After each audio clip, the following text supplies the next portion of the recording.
அனைவருக்கும் மாலை வணக்கம்.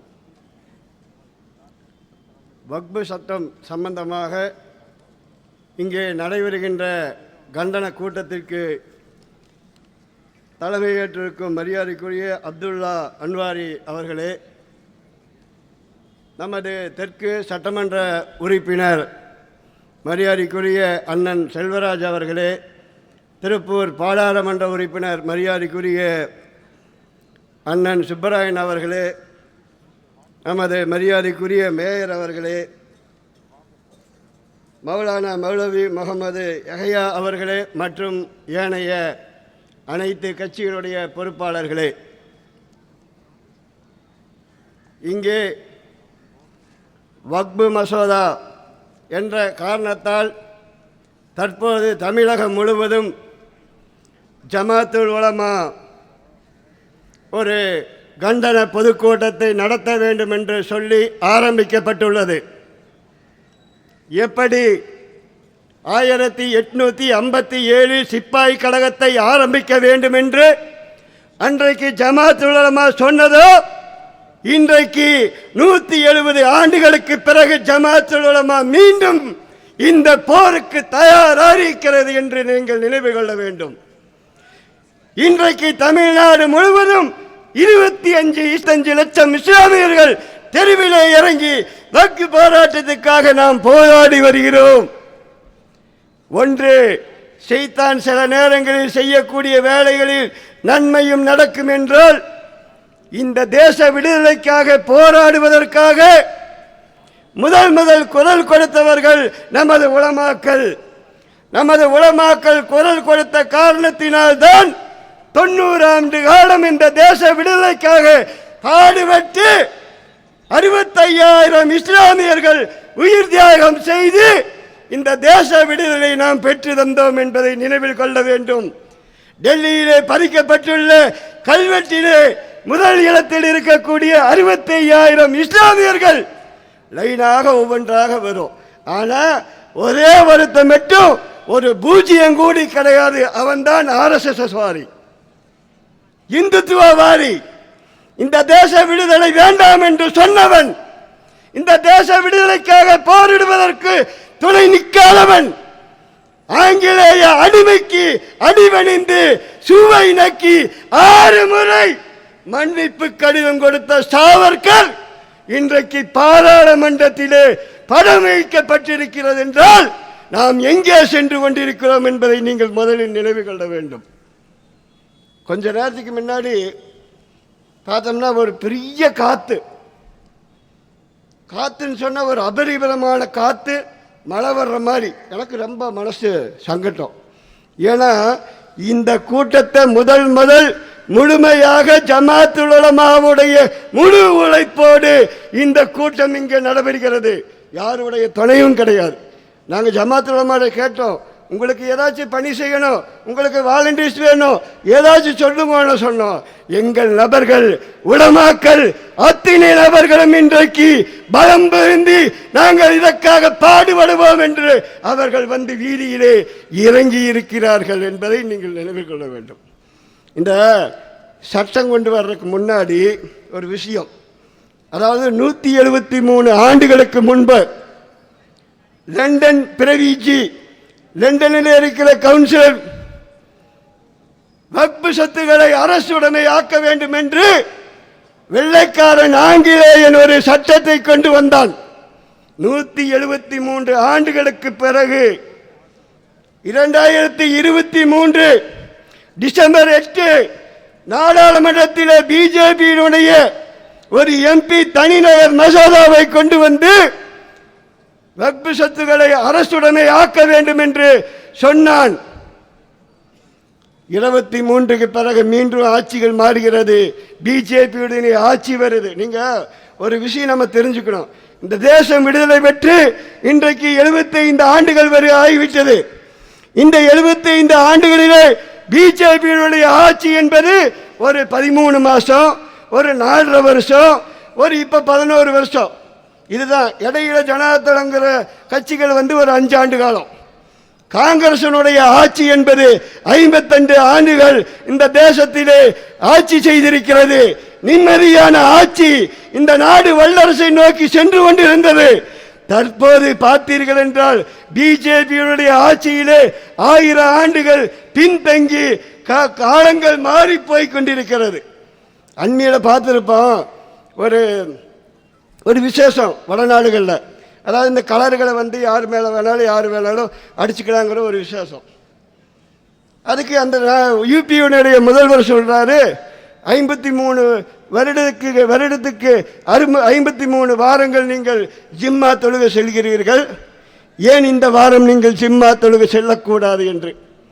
ஒரு நாட்டினுடைய ஒரு மாநிலத்தினுடைய முதலமைச்சர் சொல்கிறார், 53 வாரம் நீங்கள் தொடர்ந்து பள்ளிக்கு செல்கிறீர்களே, இந்த ஒரு வாரம் ஏன் போகக்கூடாது என்று. பள்ளிகளுக்கெல்லாம் பார்த்தீங்கன்னா பூரா பேக்கிங். ஒரு தேசம், இந்த நாடு விடுதலை பெற்றது, அதுக்கு முழு உரிமையை கொடுத்தது இந்த சமுதாயம். இந்த சமுதாயத்தினுடைய மக்களை வஞ்சிக்கின்ற யூபியுடைய அரசாங்கம். அந்த கலர்களை எப்படி போடுறாங்கன்னு பார்த்துக்கணும். அதாவது யாராச்சும் கல்யாணம் ஆகாத பெண்மணி இருந்துன்னா, அவங்க சொந்த பந்தம் இருந்துன்னா கொண்டு போய் கலர் பூசுவாங்க. இதுதான் நடைமுறையில் இருக்கக்கூடிய விஷயம். சாக்கடைகள், கழிச்சடைகள், அவன் என்ன செய்கிறான், சாக்கடையில் இருக்கக்கூடிய தண்ணீரை ஜக்கில வந்து எவர் புர்கா போட்டிருக்கிறாங்களோ அல்லது யார் தொப்பி போட்டிருக்கிறாங்களோ அல்லது பெரும்பான்மையாக இருக்கக்கூடிய இந்துக்களை சாக்கடை நீரை தெளித்ததை நீங்கள் அனைவரும் பார்த்திருப்பீர்கள். யூபியுடைய அரசாங்கம் என்பது மிகவும் இந்த தேசத்தில் மோசமான நிலையில் போய்கொண்டிருக்கிறது. 2 லட்சத்துக்கும் மேற்பட்ட அரசு சொத்து, வக்ஃபு சொத்தை அபகரிப்பதற்கு யூபி அரசாங்கம் அதை கங்கணம் கொட்டி பாட்டுக் கொண்டிருக்கிறது. அது மட்டுமல்ல, இந்த வக்ஃபு சட்டத்தை கொண்டு வரும்போது 1910 டிசம்பர் 28 நாக்பூரில் வச்சு முதலாக முஸ்லீம் லீக் மாநாட்டில் ஒரு தீர்மானத்தை கொண்டு வரப்படுகிறது. அதில் அவங்க அந்த தீர்மானத்துக்கு பிறகுதான் இந்த வக்ஃபு சொத்து என்பது ஒரு நிலைக்கு வருகிறது. அது முடிஞ்சு இந்த தேச விடுதலை பெற்று 1954 வக்ஃபு சொத்து அரசுடைமை, அரசுக்கு அதற்கென்று ஒரு தனி நபர்களை உருவாக்கப்படுகிறார்கள். அந்த 54 வரை இன்று வரை 3 முறை நாடாளுமன்றத்தில் சிறு சிறு திருத்தங்களை கொண்டு வந்தது. ஆனால் இந்த இஸ்லாமிய சொத்து என்பது எப்படின்னு கேட்டீங்கன்னா ஒன்று தெரிஞ்சுக்கணும். ஒரு பழமொழி சொல்லுவாங்க, குலம் சொத்து சிவன் சொத்து குலநாசம், சிவன் சொத்து குலநாசம். இந்த வக்ஃபு சொத்து என்பதும் இறைவனுடைய சொத்து. அந்த சொத்தை அபகரிக்க நினைக்கிறானோ அவன் வம்சமே அழியும் என்பதை இந்த நேரத்தில் தெரிஞ்சு கொள்ள வேண்டும். ஆசைப்படுறான் அடுத்த முதலுக்கு RSS ஆசைப்படுகிறது. எப்பவுமே RSS உடைய கொள்கை எப்படின்னு கேட்டீங்கன்னா, எந்த வேலையும் செய்ய மாட்டான். யாரோ பெத்த பிள்ளைக்கு இவன் தவப்பன்னு சொல்லுவான்.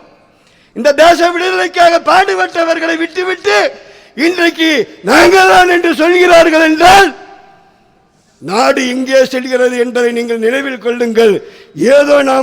ஏதோ வக்ஃபு சட்டம் வந்து விட்டது, CAA வந்து விட்டது, முத்தலாக் வந்து விட்டது, நாம் தெருவிலே இறங்கி போராடி விட்டோம் என்பதல்ல. இந்த தேசம் மீண்டும் ஒரு விடுதலைக்காக போராடும் நிலை பிஜேபி அரசாங்கம் கொண்டு வந்து நிறுத்தும் என்பதை நினைவில் கொள்ளுங்கள். ஒன்று ஏதோ இஸ்லாமியர்களுக்குள்ள பிரச்சனைகள் அல்ல. இஸ்லாமியர்களுடைய பிரச்சனை நபிகள் நாயகம் இருந்த காலத்திலே 313 நபர்களை வைத்து நடந்த யுத்தத்துக்கு பிறகு இன்றைக்கு 200 கோடி மக்கள் உலகம் முழுவதும் இருக்கிறார்கள். அவர்கள் அழிக்க முடியவில்லை, வளர்ந்து கொண்டே இருக்கிறார்கள். ஆனால் பெரும்பான்மையாக இருக்கக்கூடிய இந்தியாவில் இருக்கக்கூடிய இந்துக்களை அழிப்பதுதான் அவனுடைய நோக்கம். முதல் இஸ்லாமியரை கை வைப்பாங்க, கிறிஸ்டினை கை வைப்பாங்க, தலித்துகளை கை வைப்பாங்க, இன்னும் பிற மதத்தினரை ஒன்றொன்றா அழிக்கப்படுவதற்கு துணை நிற்கிறார்கள். ஒரே ஒரு விஷயம், நம்ம இந்த மக்கள் ஒரு 25-30 வயசு பசங்களுக்கு வந்து இதற்கு முன்னாடி நடந்த விஷயங்கள் தெரியாது. ஏதோ வாட்ஸ்அப்பில் பார்க்குறாங்க, பேஸ்புக்கில் பார்க்குறாங்க அப்படின்னு போயிடுறாங்க. பெரியார் அவர்கள் இந்த நாட்டிலே, தமிழகத்திலே இல்லை, உலகத்துக்கே அவர் ஒரு பல்கலைக்கழகம். பெரியார் இல்லை என்றால் நாம் இங்கே இப்படி ஒரு ஒற்றுமையாக இருக்காது. தென்னகம்தான் இன்னைக்கு ஒற்றுமை.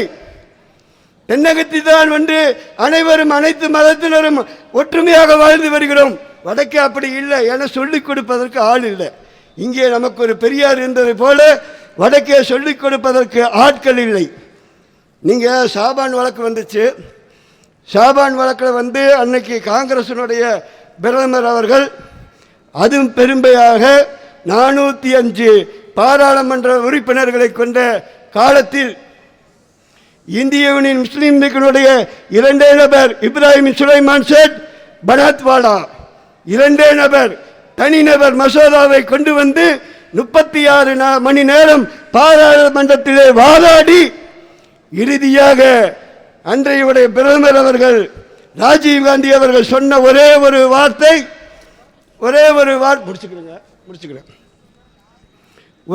வார்த்தை என்னன்னு கேட்டால், 36 மணி நேரம் பேச பாராளுமன்றத்தில் ராஜீவ் காந்தி பிரதமர் சொன்ன விஷயம், நீங்கள் சொன்ன இந்த சட்டம், பெண்களுக்காக சொன்ன சட்டம், இது இஸ்லாமியர்களுக்கு மட்டுமல்ல, ஒட்டுமொத்த இந்தியாவில் இருக்கக்கூடிய பெண்களுக்கான சட்டம், அதை நான் உடனே ரத்து செய்கிறேன் என்று அன்றைக்கு சொன்னார்கள். இன்னைக்கு பார்த்தீங்கன்னா நம்ம ஒரு விஷயம் தெரிஞ்சுக்கணும். அதாவது எதிரி யாரு, துரோகி யாரு, அதை நம்ம புரிஞ்சுக்கணும். ஆனால் சில நேரங்களில் வந்து துரோகி இறைவன் அவ்வப்போது காமிச்சுக்கிட்டே இருப்பான். இவன் தாடா பார்த்துக்கடா, உங்களுடைய இருப்பான் துரோகின்னு சொல்லி. தேவகவுடா அவர் வந்து மதசார்பற்ற ஜனதாதளம். நீங்கள் வைக்க வேண்டியது மத சார்புள்ள ஜனதாதளம் தான் வைக்கணும். தேவகவுடா அவருக்கு வந்து ஒரு தடவை எனக்கு அவரை வரவேற்பு கூப்பிட்டு உள்ளே கொண்டு அமர வைக்கக்கூடிய ஒரு பணி எனக்கு கொடுத்தாங்க. நான் அவரை வந்து வரவேற்று உள்ளே கூட்டிகிட்டு போய் வைக்கிறேன். அன்றைக்கி நான் ஒரு சந்தோஷப்பட்டேன். இந்த நாட்டினுடைய பிரதமரை வந்து வரவேற்று உள்ளே அமர்த்தக்கூடிய ஒரு வாய்ப்பு எனக்கு கிடைத்தது என்று நான் சந்தோஷப்பட்டேன். இன்றைக்கு நான் வெட்கப்படுகிறேன். தேவகவுடாவுடைய செயலுக்கு நான் வெட்கப்படுகிறேன். 36 மணி நேரம் 93 வயதான தேவகவுடா பாராளுமன்றத்தை விட்டு நகராமல் இந்த சட்டத்துக்காக அமர்ந்திருந்தார் என்பதை நினைவில் கொள்ளுங்கள்.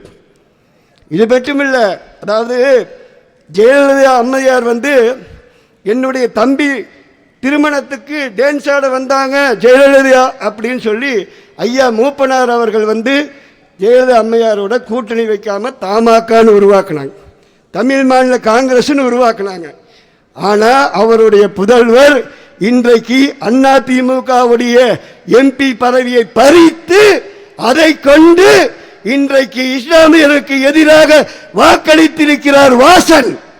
அடையாளம் கண்டு கொள்ளுங்கள், துரோகிகளை நீங்கள் அடையாளம் கண்டு கொள்ளுங்கள் என்பதற்காகத்தான் தமிழகத்திலே முதலமைச்சர் அவர்கள் இன்றைக்கு பாராளுமன்றத்தில் ராசா அவர்கள் இதை கொண்டு போய் சுப்ரீம் கோர்ட்டில் தாக்கல் செய்வார் என்று சொல்லியிருக்கிறார் என்றால் சொல்லி அதை நடைமுறையும் படுத்தினார். இந்திய யூனியன் முஸ்லீம் லீக்கும் இன்றைக்கு சுப்ரீம் கோர்ட்டில் இருக்கவே தாக்கல் செய்யப்பட்டிருக்கிறது.